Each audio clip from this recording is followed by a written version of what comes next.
Hi guys, things have been very tough for India as we fight the pandemic, and it really pains us to see our country suffer like this. We are grateful to all the people जो दिन रात fight कर रहे हैं हमारे लिए. Their dedication is appreciated.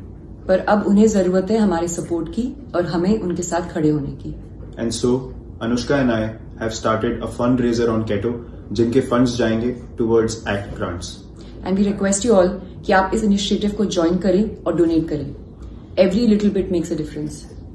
To our family, friends and fans, ये वक्त है साथ मिलकर आगे बढ़ने का.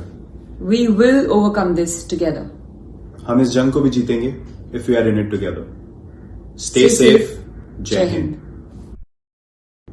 Hi guys, things have been very tough for India as we fight the pandemic, and it really pains us to see our country suffer like this. We are grateful to all the people जो दिन रात fight कर रहे हैं हमारे लिए. Their dedication is appreciated. पर अब उन्हें जरूरत है हमारे सपोर्ट की और हमें उनके साथ खड़े होने की. And so, Anushka and I have started a fundraiser on Keto, जिनके funds जाएंगे towards ACT grants. And we request you all कि आप इस initiative को join करें और donate करें. Every little bit makes a difference.